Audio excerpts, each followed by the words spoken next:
sempre começa assim, porque a gente não sabe direito, né? Quem não é da área, ouve aquele monte de nome, promotor, procurador, advogado, né? Tem um monte de juiz, então que diabo que faz o promotor de justiça, né? Essa foi a nossa dúvida e o Ed vai ser o nosso porta-voz, porque a gente, coletivamente, a gente ficou com essa dúvida. Então o promotor de justiça... Espera o Ed tem uma... Fala aí, é mais complicado, vai lá. Vai lá, Ed. Boa noite, Nathalie. É um prazer te conhecer. Queria agradecer pela sua presença aqui conosco, que você possa passar muita coisa boa para a gente aprender aqui e passar para frente também, né? Isso aí. A minha pergunta é o seguinte: qual a função como promotora? Você acusa ou prende? Você tem autoridade para prender uma pessoa? Como você se especializou nos casos de violência contra as mulheres? Primeiro, meus amigos todos acham que eu prendo, mas eu não prendo. Eu deixo acharem, que é bom. Mas assim, o promotor de justiça, então, quando a gente pensa em justiça, a gente pensa sempre em três atores, né? Três partes ali na justiça. Um é o juiz, que é quem vai julgar, e aí a gente sempre tem os dois lados. Quando a gente fala de justiça criminal, a gente tem os dois lados, que é o advogado que faz a defesa e o promotor, que a gente fala que é quem faz a acusação. Mas eu gosto mais de falar que eu faço a defesa da vítima e da sociedade. E quando acontece um crime, o promotor de justiça, ele vai defender quem? Vai defender a sociedade, né? Ele vai acusar? Vai, mas ele vai estar defendendo aquela vítima ou aquela sociedade que teve aquela questão, aquele crime que aconteceu. O promotor de justiça, ele trabalha também em outras áreas. Então, quem não quer trabalhar na área criminal, depois de um tempo a gente pode ir escolhendo a área, pode trabalhar na defesa do meio ambiente, na defesa do patrimônio público. Então, o promotor, por exemplo, ele pode processar o prefeito da cidade porque uma política pública não foi implementada, porque não tem creche, porque não tem vaga na escola. Ele também atua na proteção da infância e juventude, das crianças. Então, o promotor, onde tiver uma questão da sociedade, tem um promotor de justiça que está apto para defender aquele direito que não está sendo atendido, né? Então, a gente trabalha defendendo o quê? Defendendo a Constituição. O nosso trabalho é defender a ordem democrática, a Constituição, aqueles direitos que estão garantidos na Constituição. E um pedacinho do trabalho do promotor de justiça é essa parte criminal, então, trabalhar na acusação, na defesa da vítima, na defesa da sociedade, promovendo esse processo, né, mostrando para o juiz que tem uma situação ali que merece a atenção do juiz para, enfim, chegar lá a alguma conclusão. Eu não prendo, né, então o promotor não prende, ele não faz o papel da polícia, mas ele pede para prender, né? Então, quando acontece uma situação grave, o promotor faz um requerimento para o juiz, pede para prender, ou o delegado pede, passa pelo promotor, o promotor analisa, e aí o juiz, com base naquele pedido, naquele requerimento do promotor, ele pode decretar, então, a prisão. Certo? Tinha mais alguma coisa na pergunta? Nessa é só essa parte. Como é que eu cheguei em violência de gênero? Isso, né? Como é que eu cheguei no enfrentamento? Então, quando a gente passa no concurso, é um concurso público, né, para promotor de justiça, difícil, bem difícil. Eu passei, há muitos anos atrás, eu era bem novinha, eu tinha acabado de fazer a faculdade, eu passei por 23 anos no concurso. Agora precisa ter 3 anos de prática, na minha época não precisava. Então eu terminei a faculdade, eu prestei o concurso, passei, e a gente começa numa cidade bem pequenininha, onde você faz tudo. Tipo médico, clínica geral, sabe? Que atende a família inteira e trata desde o piolho até a enxaqueca, né? Então é aquele médico que faz tudo. Daí quando a gente vai passando o tempo, você vai se promovendo para cidades maiores, e nas cidades, como a cidade é maior, vai ter mais promotores, então começa a dividir as áreas. E eu trabalhei em todas as áreas. Eu fiz bastante coisa dentro do Ministério Público, porque eu sou muito agitada, eu gosto de ir mudando. Eu digo que a cada 5 anos a minha vida está diferente do que 5 anos atrás, né? Ou eu tive um filho, ou eu casei, ou eu separei, ou eu mudei a área de trabalho, ou eu mudei de casa, eu estou sempre agitando, né?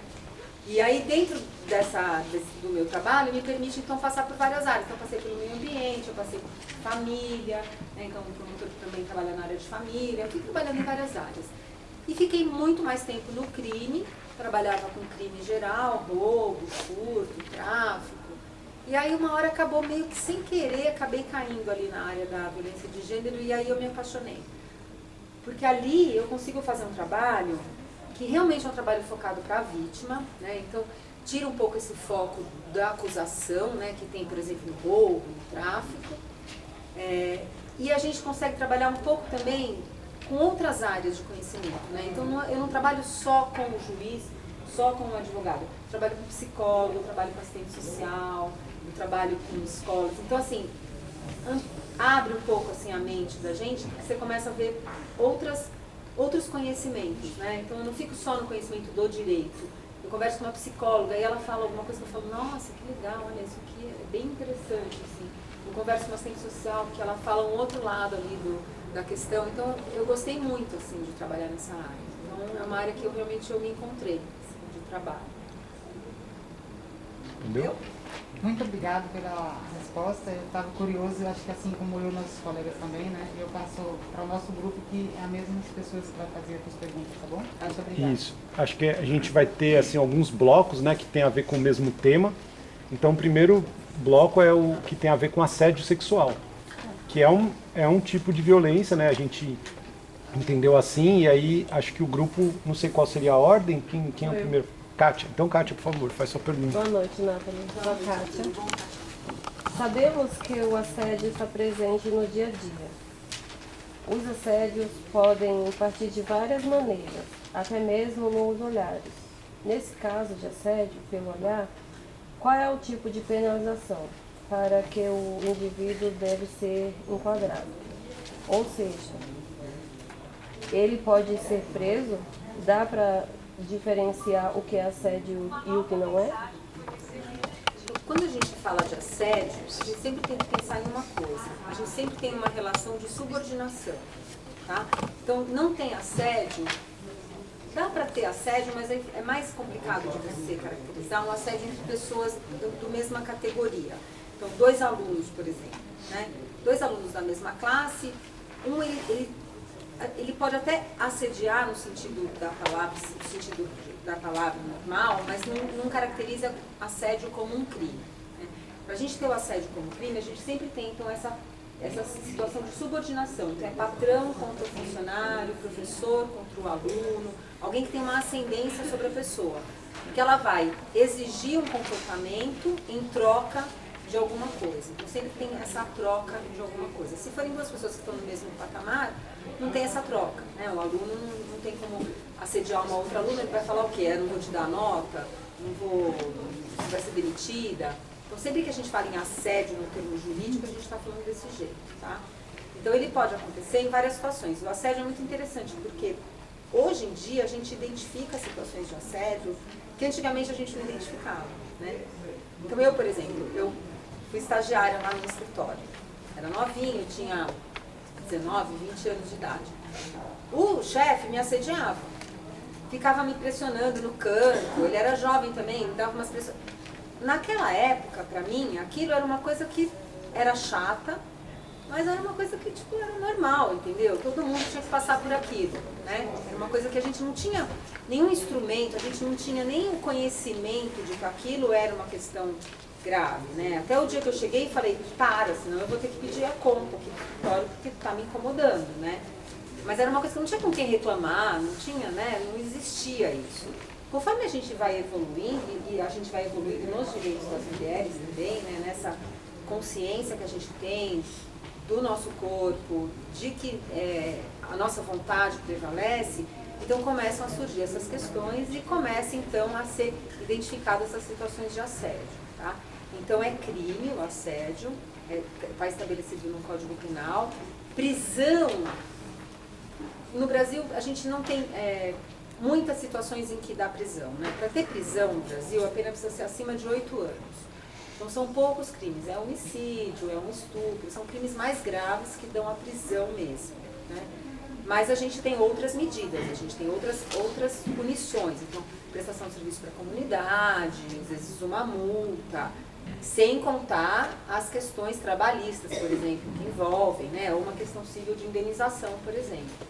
Mas é muito importante a gente falar, porque às vezes a gente acha que o assédio é uma coisa boba, né? Você fala, uma bobeira também, só fala pro cara não amolar e pronto. Mas não, tem muitas mulheres que sofrem demais por conta do assédio, né? A mulher, ela sofre, às vezes, ela começa a ter enxaqueca, ela começa a ter problema de estômago, ela começa a ter vários problemas de saúde ansiedade, crise de pânico para ir trabalhar, né? Ela perde a habilidade dela no trabalho. Então essa mulher, ela deixa de trabalhar bem porque ela está sempre ansiosa com uma situação que pode acontecer, né? Então ela não consegue, ela não é nem promovida, ela não consegue nem performar bem no trabalho por conta dessa situação de assédio. Então é muito grave, né? São situações muito graves e hoje em dia a gente já tem mais elementos para reverter essa situação, né? Hoje em dia a gente tem smartphone, a gente tem várias coisas que dá pra gente fazer, por exemplo, de gravar uma conversa, de filmar, né? Combinar com a amiga da amiga filmar, pra gente conseguir ter essa prova, né? De que está ocorrendo assédio. Porque no final das contas a gente sempre vai ter a palavra de um contra do outro, né? Se a gente não tiver essa prova. Obrigada. Eliana, pode fazer. A sua resposta eu acho que vai ser quase a mesma coisa, né? Boa noite, eu sou a Eliana. Lemos um texto do Instituto Patrícia Galvão que diz que 97% das mulheres disseram já ter sido vítimas nos meios de transporte.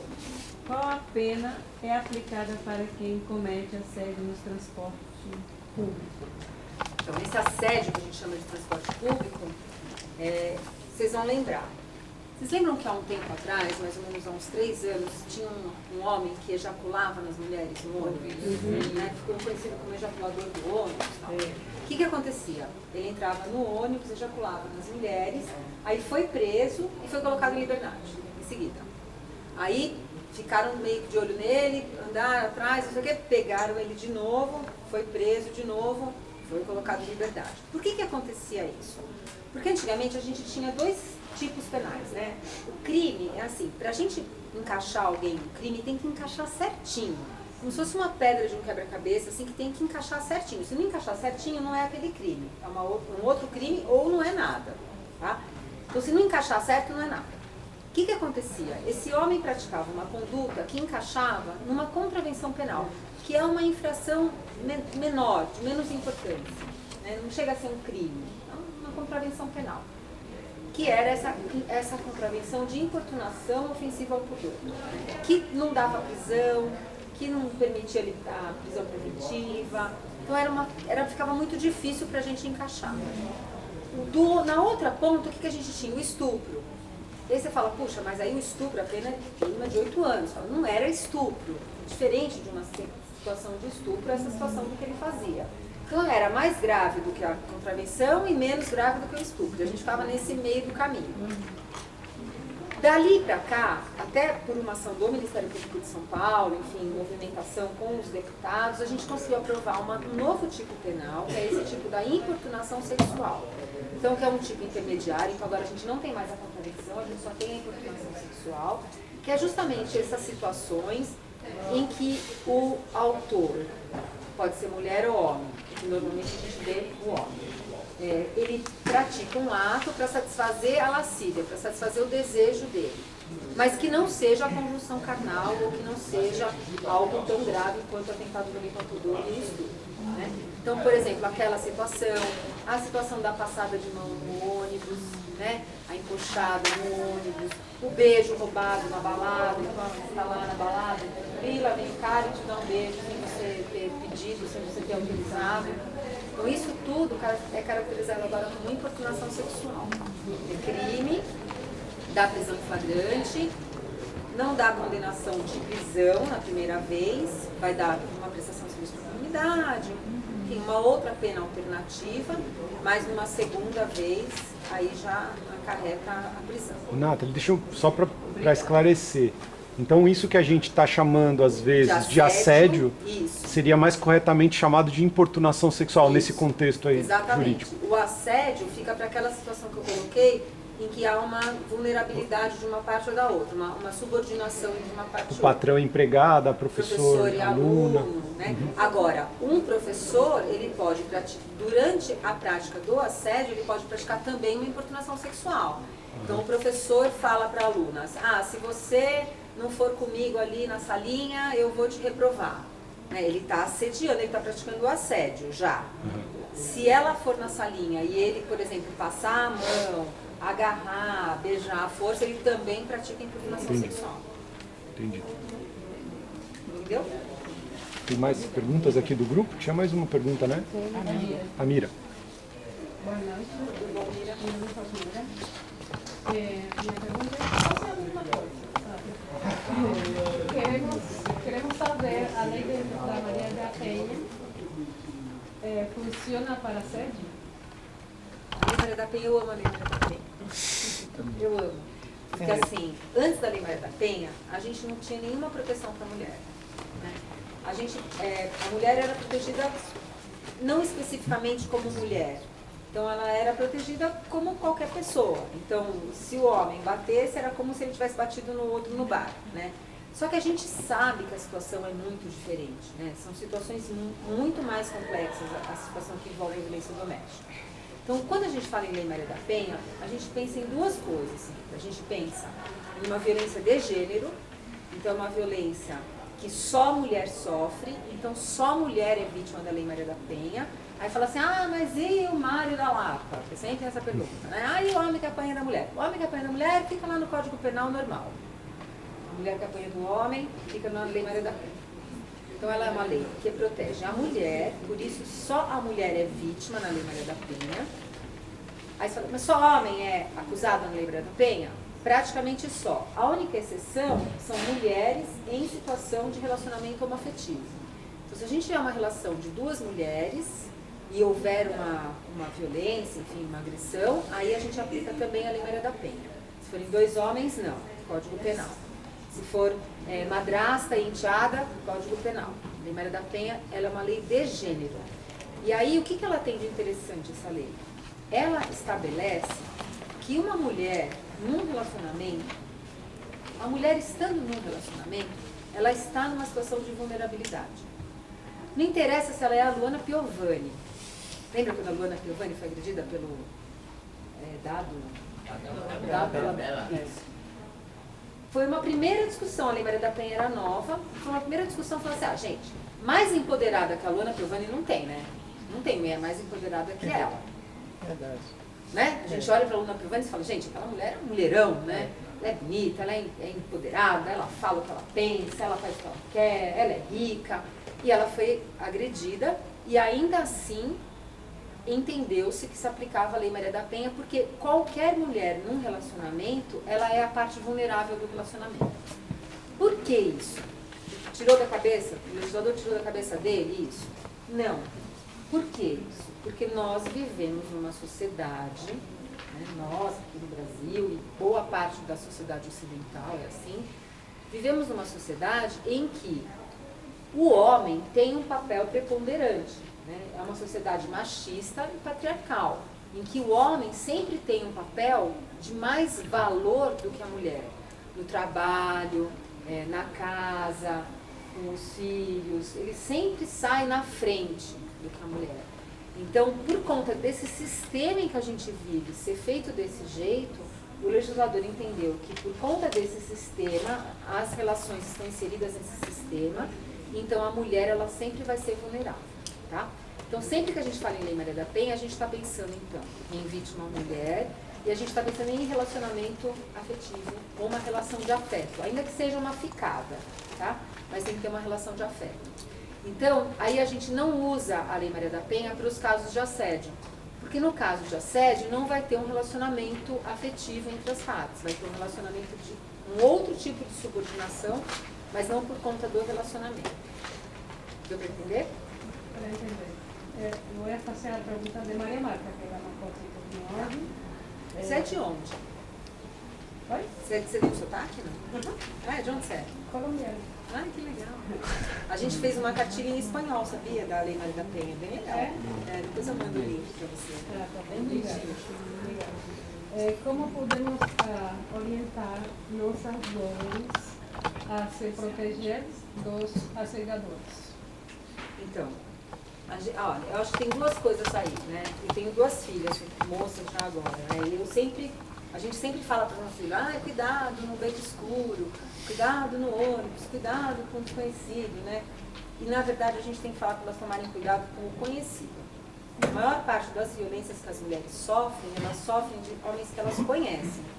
Então estupro, violência sexual em geral, e agressão física, né? Então a gente tem essa ideia de que o beco escuro é perigoso, também é, né? Porque a gente é mulher e a gente sempre é mais vulnerável, porque em regra a gente é fisicamente mais fraca, mas na verdade a gente tem que orientar muito as nossas filhas a tomarem cuidado dentro do relacionamento, na hora que elas trancam a porta de casa, né?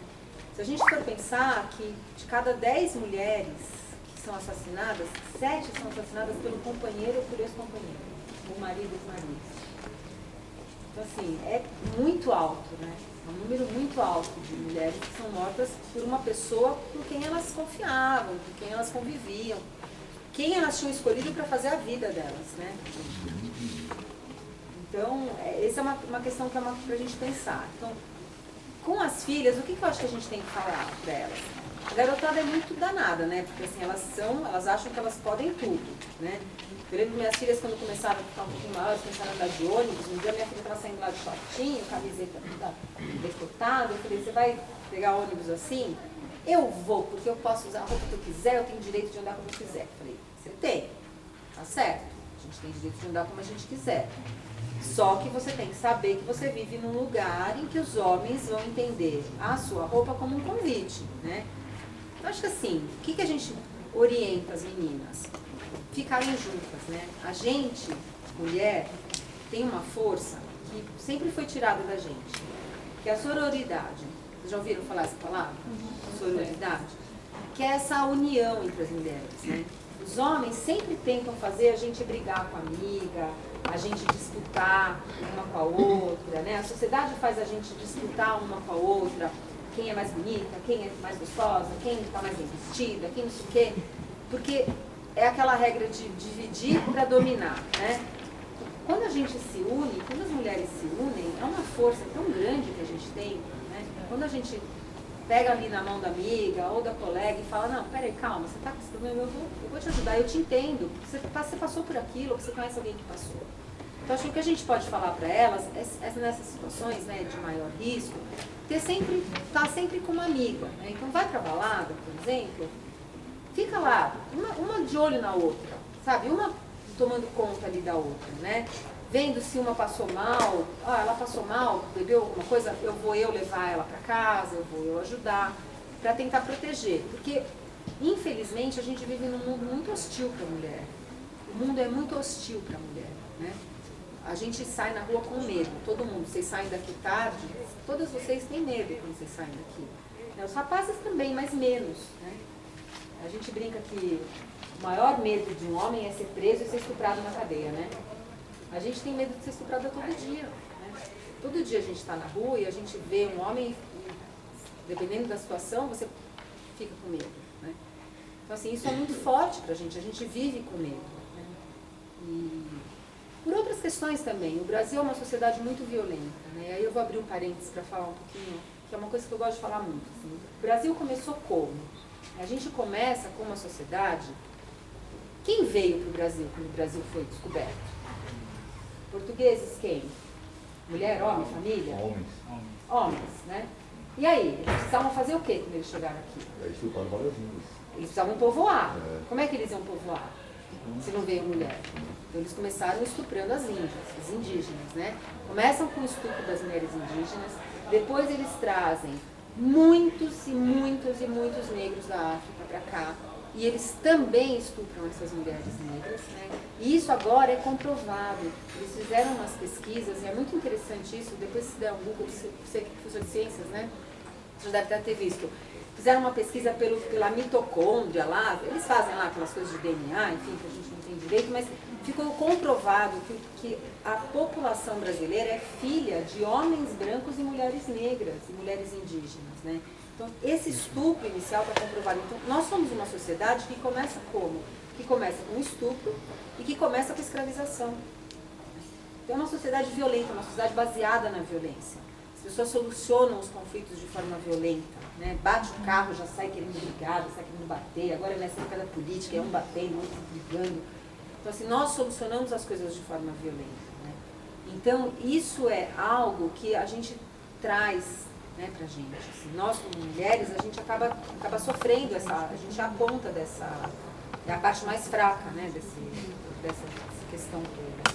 Eu acho que isso é uma coisa que a gente tem que pensar também, né? De como a gente pode solucionar os conflitos de forma não violenta, né? Como é que a gente educa os filhos de forma não violenta? Eu lembro que uma vez eu vim fazer uma conversa aqui no EJA e a gente falou sobre Lei Maria da Penha e eles me pediram para falar no final sobre Lei da Palmada. E aí quando eu falei que não podia bater nas crianças, mas como é que a gente não vai bater? Eu apanhei e estou aqui. Fala, bom, mas a gente passou um monte de coisa e está aqui. Precisa passar tudo isso de novo? Não precisa, né? Não é porque eu apanhei que eu preciso bater nos meus filhos, né? E eu lembro que na época eu tinha as minhas meninas, mas você nunca bateu? Eu nunca bati nos meus filhos. Eu nunca bati. Eu sempre tive a calma na hora de conseguir conversar e conseguir mostrar para eles o que eu estava querendo, né?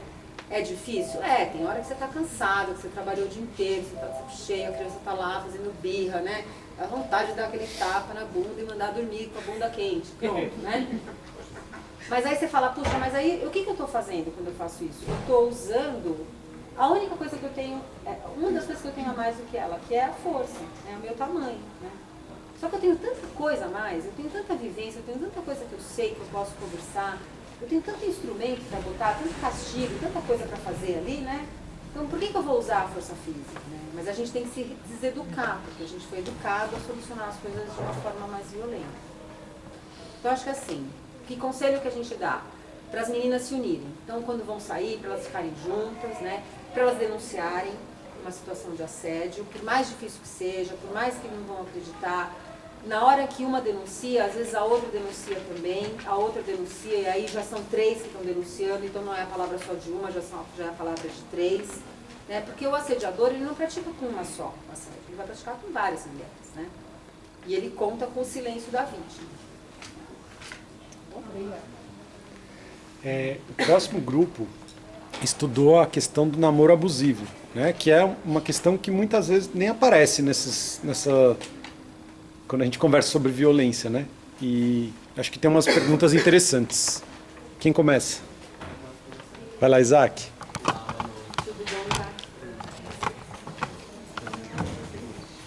Como evitar uma pessoa abusiva ou se livrar dela de forma calma, sem machucar fisicamente ou psicologicamente, sem se machucar?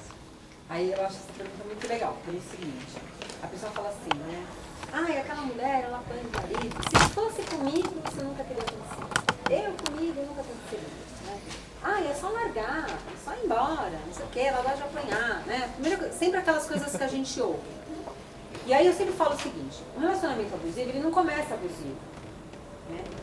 O homem abusivo, e aí eu vou falar uma coisa, nem todo relacionamento abusivo acaba com agressão, mas todo homem agressivo, ele traz um relacionamento abusivo, certo? Então, como é que começa esse relacionamento abusivo? Não é que você conheceu o cara na balada e ele já te deu um tapa e você fala, ai, me apaixonei. Não, né? Não é. Você conhece na balada, e na balada ele fala assim, ai, você é a coisa mais linda do mundo, eu nunca vi mulher tão linda que você. Ai, eu tô completamente apaixonado, eu vou te levar em casa. Ele é muito gentil, ele é muito atencioso, ele liga várias vezes por dia, ele manda várias mensagens, ele quer saber onde você está. E aí a gente foi educada a entender esses sinais como sinais positivos, né? Sinais de cuidado. Olha, ele gosta de mim, ele está preocupado comigo. Olha, ele gosta de mim, ele me liga o dia inteiro, né?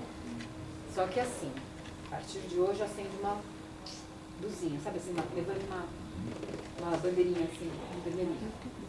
Aí começa assim, então, o relacionamento abusivo normalmente ele é muito rápido o envolvimento. Então começa muito rápido, aquele namoro que logo ele já está muito apaixonado, você é a mulher da vida dele. Já começa a desconfiar. Aí, muito ciumento, muito ciúme. E a gente entende o ciúme como cuidado. A gente entende o ciúme, ele gosta de mim. Por isso que ele tem ciúme, né? Mas não é. Ciúme não é cuidado, ciúme é posse. É outra coisa. Ele acha que você quer ser o dono, por isso que ele tem tanto ciúme. Aí, o terceiro passo, que sempre acontece no relacionamento abusivo, é o isolamento. Então, esse homem vai fazer com que essa mulher ela se isole dos ambientes em que ela normalmente frequenta. Então, por exemplo, ela está vindo aqui no EJA. Aí ele fala assim, puxa, mas olha, é tão tarde que você sai de lá, tão perigoso, eu fico tão preocupada, eu não consigo nem dormir quando você está lá. Não é melhor você parar de estudar e daqui para mais para frente, uma hora vai estar melhor a nossa situação, eu vou ter um carro, eu vou te levar e te buscar, para um pouquinho, dá 2 anos aí aí você para a escola, né? Aí daí a pouco é o trabalho.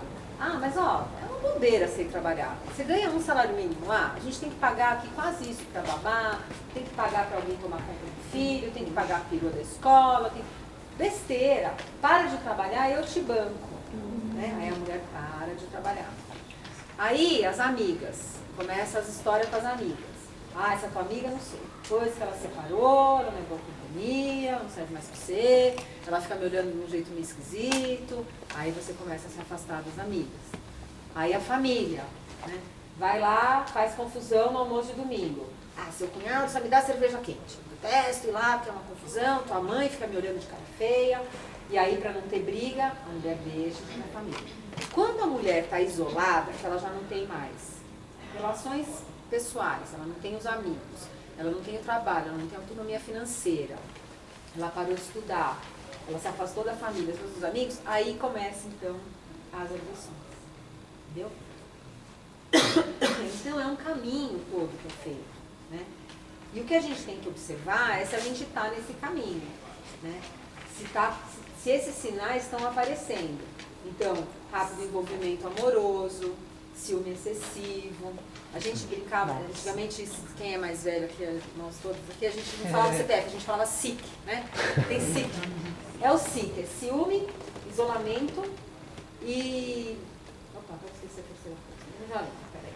Então, são essas situações que a mulher fica isolada, né? Aí, então, ela está num relacionamento abusivo. Aí, como é que acontece a agressão? Começa de uma hora para outra? Também não. A agressão, normalmente, ela vem num ciclo. Então, a gente tem a primeira fase do ciclo da violência, e toda mulher que sofreu violência vai reconhecer esse ciclo, é a tensão. Então, o primeiro momento é aquele momento em que a situação ali do casal é aquele estranhamento, né? Tudo parece estar dando choque ali, né? Você faz uma coisa, o marido reclama, você faz isso aqui, ele xinga, aí começa a escalar essa tensão, né? Começa com xingamento, começa com voz alta, quebra de objeto, às vezes agressão a animal, por exemplo, é o teu cachorro, o teu gato que dá aquele chute, né? Então esse é o momento da tensão. Aí tem o momento da explosão da violência, que é o momento da agressão mesmo. Então vem a ameaça, vem a ofensa, vem a agressão física, a violência sexual. Então é o momento da explosão. Aí a mulher se vê naquela situação e fala, acabou, eu vou me separar. Ponto final. Aí o homem percebe o que ele fez e entra na terceira fase do ciclo, que é a fase da lua de mel. Em que ele pede perdão, pelo amor de Deus, me desculpe, eu não vou fazer mais isso, eu vou parar de beber, ou eu vou para terapia, ou eu vou me cuidar, ou eu... Enfim, eu vou deixar você trabalhar. E aí o casal volta para aquela primeira fase, que é a fase da tensão de novo. As coisas começam a piorar. E a gente não consegue romper esse ciclo sozinho. Né? A mulher, quando ela está envolvida numa situação de violência doméstica, ela não consegue romper esse ciclo. Ela precisa de ajuda, ela precisa de ajuda de fora.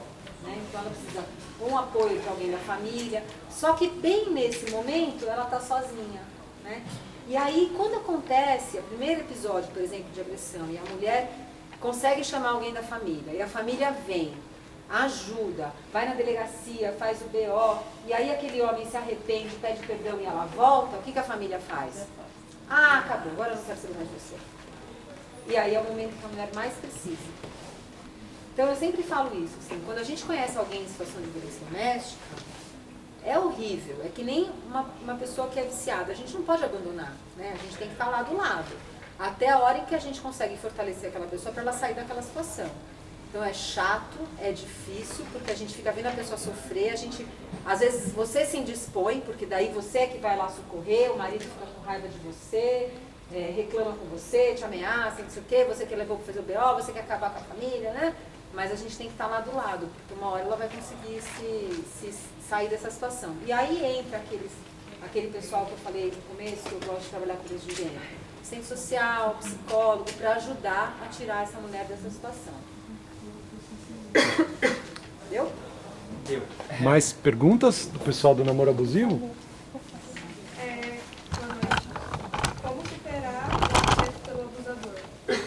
então. Aí é interessante porque não é uma pessoa qualquer que te agrediu na rua, você nunca mais vai ver, né? E eu sempre dou esse exemplo, assim, imagina você tá andando na rua, agora saiu daqui, saiu daqui, tá com o celular lá esperando o Uber, ou sei lá, esperando bem se o ônibus tá chegando, passa um cara de bicicleta, te dá um tapa na mão, leva teu celular. Aí você grita, socorro, meu celular, né? Alguém pega o fulano lá, 100 metros pra frente. Aí te devolve teu celular inteirinho, não aconteceu nada. Aí fala assim, quer fazer o BO? O que você vai falar? Não. Ai não, gente, não vou fazer o BO, tô cansada. Esse cara vai saber onde eu moro, já peguei meu celular de volta, eu não quero nem saber. E a gente nem conhece aquele cara, né? É um nada pra gente, é uma pessoa que a gente não conhece, certo? Imagina o que é você fazer um BO contra o homem que você escolheu para ser teu marido, você escolheu para ser o pai dos seus filhos, você escolheu para ser o seu companheiro. Ninguém casa para separar, a gente casa para ficar casado a vida inteira, não é? Imagina você fazer um BO contra aquele homem. Então é muito difícil essa situação para a mulher. Então superar esse afeto que ela tem por ele é muito complicado mesmo. Às vezes ela não precisa superar esse afeto, porque a mulher, o que a gente mais ouve da vítima de violência é: o que você quer? Ela não quer separar, ela quer parar de ser agredida. Só. Se a gente puder tratar aquele homem, né, fazer alguma coisa para que aquele homem pare de agredir aquela mulher, é o ideal, concorda? Aquele casal continua junto, cria os filhos, e, né, se escolheram, se gostam. Vamos tratar então aquela situação, porque a violência o machismo, né, que é o que está por baixo da violência doméstica, o que vem por trás do relacionamento abusivo, é uma doença, né? Então a gente tem que tratar esse homem para tentar matar dentro dele essa doença, para que ele consiga estabelecer um relacionamento saudável, um relacionamento de igualdade, um relacionamento em que haja respeito e que haja segurança para aquela mulher, né? Nem sempre dá certo, né? Às vezes a gente tem envolvido também a questão de abuso de álcool e droga, que o álcool não é o motivo pelo qual o homem agride a mulher, né? Então o motivo da violência doméstica é o machismo, a razão da violência doméstica é o machismo. Mas o álcool, às vezes, ele é um gatilho, ele é o que dispara aquela situação de violência, né? Então, às vezes, tratando esse gatilho, a gente consegue ter acesso àquele homem para daí ele fazer um acompanhamento, conseguir, então, superar aquela questão dele ali e passar adiante. Se não, se você não tem a colaboração do homem, é até a mulher perceber que realmente aquilo não é um relacionamento bom para ela. Ela percebeu o mal que está fazendo aquele relacionamento para ela. E é difícil, né? Por quê? Por que a mulher não faz o boletim de ocorrência ou não rompe um relacionamento abusivo? São centenas de motivos, né? Os mais comuns. Primeiro, porque ela tem muito medo de romper o relacionamento abusivo. E ela tem razão. Porque o maior risco que uma mulher corre de morrer é no primeiro ano depois da separação.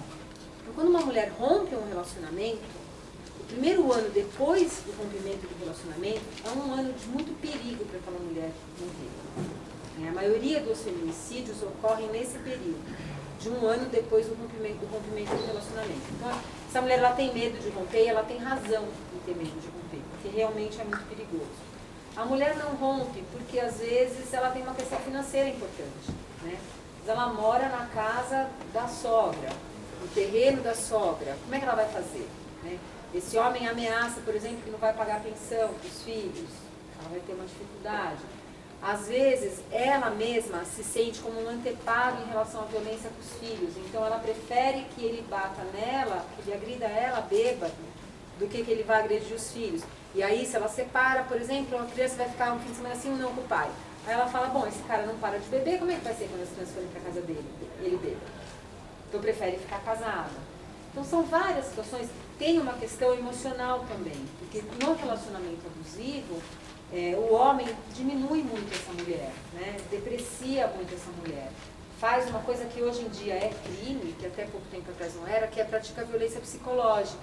Então é chamar a mulher, xingar de quanto é nome, fazer com que essa mulher não acredite no potencial dela, né? Ela fica se achando feia, ela fica se achando burra, ela acha que ela não serve pra nada. E aí, se ela não serve pra nada, ela tem que ficar com aquele homem mesmo. Porque, né, o que ela vai fazer se ela separar? Ela não vai conseguir trabalhar, não vai conseguir cuidar dos filhos, né? Então ele vai minando essa autoestima da mulher de forma que ela não consegue mais nem sair desse relacionamento. E existe uma questão que é uma síndrome que foi estudada e que foi identificada, que chama síndrome do desamparo aprendido. Que é o quê? Eles fizeram lá com os cobaias, né? O que eles fazem? Eles agridem, dão um choquinho lá na cobaia e a cobaia está presa. Dá um choque na cobaia, mas ela está presa. Até o dia em que eles dão o choque, a cobaia está solta e ela não consegue mais sair. Ela se conforma com aquela violência, né? Então, a mulher vítima de violência durante muitos anos, ela também fica, às vezes, com essa síndrome. Então, ela nem consegue mais reagir, ela não tem mais forças para reagir, ela não consegue mais ver saída, entendeu? Então, de novo, o que a gente pode ajudar? Ficar próximo, né? E mostrando para essa mulher, mostrando a força que ela tem. Olha, você está vendo? Ele disse que você não vale nada, mas quem que cria teus filhos? Não é você? Ele está sempre bêbado, ele não está em casa, não é você que vai na reunião da escola, não é você que cuida, não é você que trabalha, que dá conta de tudo, mostrando para essa mulher que ela tem valor, que ela tem força para ela conseguir sair desse relacionamento. Mais alguma? Tem mais, acho que 2 pessoas. Fala, Bruno. Então, a minha pergunta é o que fazer se seu companheiro tentar fazer algo que te machuque? Então, eu acho que você tem que fazer a denúncia, né? Vamos pensar numa situação, sei lá. Eu acho que sempre que chega numa situação de violência, já passou do limite, né? Qualquer que seja a violência. Mesmo que seja uma violência verbal. Né? Minha mãe, eu lembro que ela falava isso pra mim logo que eu comecei a namorar. Ela falou, olha, tem linha que a gente não pode passar na rua. Né? Tem coisas no relacionamento que você não pode ultrapassar. Então você estabelece uma linha ali. Então, por exemplo, xingar. Não pode xingar. Quando você começa a xingar o outro, já tem alguma coisa de errado, já passou aquela linha, né? Agredir, dar um tapa, e aí a mulher também, né? Tem mulher que dá uns tapas no homem, briga e dá tapa, assim.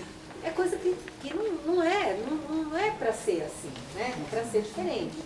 Então, acho que assim, se chegou numa situação de violência psicológica, de violência física, de violência sexual, de violência patrimonial, por exemplo, tem homens que ficam com o salário inteiro da mulher. A mulher tem que entregar o salário inteiro para ele e aí ele dá uma parte do salário dela mesma, que ela trabalhou, ele dá um pouquinho para ela poder gastar. Ela não tem nem autonomia financeira. Ele controla o celular, ele controla... Então, quando você tem uma situação dessas, não está certo, não é para ser desse tipo. Então, se chegar numa situação mais grave, acho que tem que fazer a denúncia mesmo. E aí, para fazer a denúncia, como é que faz? Delegacia da mulher, é o mais comum, né? Ah, mas é mal atendido. É mal atendido. É mal atendido. Às vezes não é nem culpa das delegadas. A gente fala que essa violência de gênero é tão forte que ela atua também nas instituições, né? Então, o pior funcionário vai para a delegacia da mulher. Sabe aquele escrivão que está dando problema em tudo quanto é lugar? Manda para a delegacia da mulher. Os computador velho, que ninguém quer, vai para a delegacia da mulher. Então, tudo acaba indo... Então, acaba tudo para o sistema não funcionar mesmo, né? Então, aqui em São Paulo, na capital de São Paulo, tem um lugar que eu sempre indico, que eu acho muito bom, que é a Casa da Mulher Brasileira, que fica lá perto do Glicério. E a Casa da Mulher Brasileira, lá você faz tudo. Você faz o boletim de ocorrência, já tem uma juíza e uma promotora para dar medida protetiva, eles já te levam para fazer IML. Se precisar, tem assistente social, tem psicóloga, que já vai ver se você precisa de algum programa de complementação de renda ou alguma outra coisa para você, né? Ver se você consegue se reorganizar. Você já tem lá até um abrigamento. Você tem já lá na Casa da Mulher Brasileira. Então aqui pra gente que é da capital, ou na verdade pode ser qualquer pessoa, aqui pra gente está mais perto, mas qualquer pessoa no estado todo ou do Brasil todo pode ir na Casa da Mulher Brasileira e fazer o boletim de ocorrência lá, que é bem atendido lá. Tem mais alguém do grupo? Acho que Bia. Oi. Eu ia fazer uma pergunta, só que acho que ela já foi respondida, eu vou te fazer outra. Tá. Alguma lei para... Fica mais fácil. Alguma lei para pessoas que precisam de ajuda para sair de um relacionamento abusivo? Então, a lei que ajuda é a Lei Maria da Penha, né? Então, a Lei Maria da Penha, a gente fala muito da Lei Maria da Penha da parte criminal, dos crimes, tudo, mas a Lei Maria da Penha ela é enorme, ela tem um monte de artigo, ela tem um monte de situação interessante lá, inclusive de políticas públicas, né, as medidas protetivas, que são muito importantes. A medida protetiva, a gente fala, mas é um papel, mas ela salva a vida. né? A medida protetiva é, assim, a gente fez uma pesquisa aqui em São Paulo, são pouquinhos, eram 2 a 3% dos casos de mulheres vítimas de feminicídio que não tinham medida protetiva, que tinham medida protetiva. Em 97% dos casos do feminicídio, as mulheres não tinham medida protetiva, né? Ou seja, a medida protetiva é um fator que protege as mulheres. Então, isso tudo tem lá na Lei Maria da Penha. E todas as políticas públicas, né? Então, todas as políticas de assistência, os CREAS especializados em violência doméstica, isso tudo está lá na Lei Maria da Penha. A obrigatoriedade de criar cursos para reeducação familiar para os autores de violência, que é aquilo que eu falei de cuidar do homem, né? Então, é como a gente fala do mosquito da dengue, né? Ah, a pessoa está com dengue. O que a gente faz para tratar a dengue? A gente trata o doente. Mas adianta ficar tratando o doente só? Não, a gente tem que combater o quê? O vetor, que é o mosquito, né? Então, a gente mata o mosquito para que o mosquito não transmita a dengue. Quando a gente está falando de um homem autor de violência, é como se ele fosse o mosquito da dengue, né? Tudo bem, a gente tira aquela mulher daquela situação de violência, trata aquela mulher e tira aquela mulher da situação de violência, mas ele vai estabelecer um outro relacionamento como? Igual. Também um relacionamento abusivo. Então, outra mulher vai ser vítima daquele homem, né? E aí não estou falando para matar o homem, não. Para matar o homem. Né? Falar que sou feminista, né? Feminista quer matar o homem. Não é para matar o homem, é para matar o agressor dentro daquele homem. Então a gente encaminha esses homens para o curso de reeducação familiar. E aí nesses cursos, esse homem vai trabalhar todas aquelas questões de machismo que eu falei, todas aquelas questões de homem não falar sobre o sentimento, né, de chegar em casa irritado com alguma coisa, descontar na mulher e não poder chegar para a mulher e falar, nossa, bem, senta aqui, puta, meu chefe hoje me encheu o saco, eu tô aqui cansado, né? O homem tem que sempre dar aquele jeito de machão, de que tá tudo resolvido, não sei o que, e a panela acaba estourando ali em cima da mulher, e uma hora a pressão estoura, né? Então esses cursos de reeducação, que são previstos na Lei Maria da Penha também, são fantásticos, assim, né? A gente tem aqui em São Paulo, a gente encaminha os agressores desses cursos, o índice de reincidência cai de 65% para 3%. Então, olha só que coisa maravilhosa, né? Você está cuidando daquele mosquito da dengue. Nathalie, deixa eu fazer um comentário. Isso que você está dizendo encaixa muito bem no que a gente estudou sobre o silêncio dos homens, né? O filme que o professor Johnny trouxe, né? Essa questão dos homens não conseguirem falar dos seus sentimentos, a questão da educação dos meninos, né? A gente conversou bastante também. Então é interessante ver que no seu trabalho isso também aparece, né? Sim, lá na ponta, que nessa parte da educação, então está envolvido também essa história do silêncio dos homens. Acho que é importante assim pontuar. Porque é isso, né? Os homens eles não estão acostumados a falar do sentimento deles, né? Eles para eles, vai resolvendo, tudo vai indo para frente, vai botando tudo para debaixo do tapete. E aí chega uma hora que o tapete, você está tropeçando ali no tapete de tanta coisa que tem embaixo, né? Eu só queria lembrar do Johnny aqui, pode? Fala, Ed. Professor, ele falou para nós que os homens não choram, mas Jesus chorou. Pois é. E agora você falando que os homens não trazem os sentimentos para casa para falar para sua esposa, né? Que ele sofreu alguma coisa do patrão, o patrão brigou com ele, mas ele não tem a coragem de falar. Você me ajudou muito a poder pensar nessa parte de por que o homem não pode explicar alguma coisa que ele sente por dentro e sofre muito com isso. Isso. Aí você fica com aquela angústia, né? Sim. Você sabe que, ó, mudando um pouco de assunto, um amigo meu, do colegial, eu tenho meus amigos, mais amigos, assim, é a turma do colegial, né? E aí um deles estava chateado, a gente sempre faz uns happy hours, ele nunca ia. Ele nunca ia no happy hour, eu achava que era porque a mulher dele era ciumenta e tal. Falei, vai ver que a mulher é encrenca, né? Mas aí um dia ele colocou assim, pô, quando é que vocês vão marcar um happy hour que eu quero ir? Aí eu falei, nossa, né? De cara eu pensei que você separou da mulher, né? Aí dito e feito. Não, me separei da Silvia, eu tô muito chateado, precisava sair para esparecer. Marcamos lá de sair um grupo. E acabou que calhou que foram 4 mulheres e ele. 2 homens que não foram, desistiram lá na última hora e foram as 4 mulheres e ele. E aí a gente começou a conversar com ele. E a gente conversou como mulher conversa. Pô, o que aconteceu, Réa, né? Sei lá, 25 anos de casado, a coisa foi esfriando, não sei o quê. Puxa, mas que pena, tal. E as meninas, também, ele foi falando. E aí chegou uma hora e falou, se for para ser melhor, não sei ainda, porque eu gosto dela, eu queria voltar. Aí a gente começou a conversar, falou, puxa, mas então, né? Então conversa, né? Você já falou pra ela tudo que você tá falando? Enfim, fomos conversando, e no final da noite ele virou pra gente e falou, gente, é sempre assim quando vocês saem só em mulher? Ele falou essa frase. E ele é um rapaz, assim, que é um rapaz que ele escreve livro infantil, ele é arquiteto, ele não é um cara que você fala, né? Ai, sei lá, aquele engenheiro, aquele cara muito quadrado. Não é, né? Tem 2 filhas mulheres, tudo. Ele falou, mas é sempre assim? Vocês conversam assim, de sentimento, desse jeito, assim? Tipo, a gente conversa desse jeito, né? Amigas conversam assim. Porque a mulher costuma se abrir mais uma para outra, né? O homem Isso, não. e aí a gente foi tirando dele. E aí ele falou, nossa, se tivesse um homem lá, sabe qual que ia ter sido o comentário do homem? Ah, tá separado, agora aproveita, cata tudo quanto for mulher, aproveita enquanto você não volta. Ia ser esse comentário, né? Só que ele não queria isso, ele não estava querendo, ele não quer sair com outra mulher, ele quer voltar com a mulher dele, né? Ele queria um caminho para voltar com a mulher dele, né? Então assim, olha como é difícil isso, né?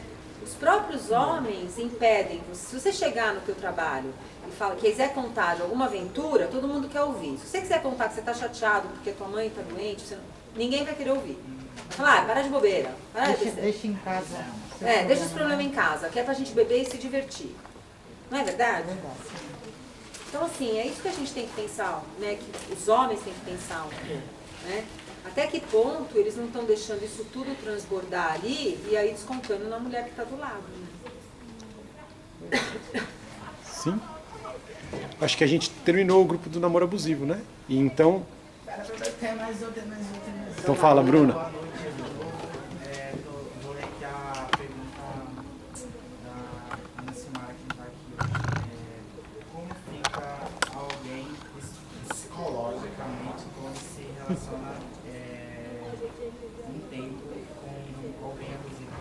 Então, destruída, né? E aquilo que eu falei, o relacionamento abusivo, ele traz toda aquela violência psicológica, a depreciação, o desmerecimento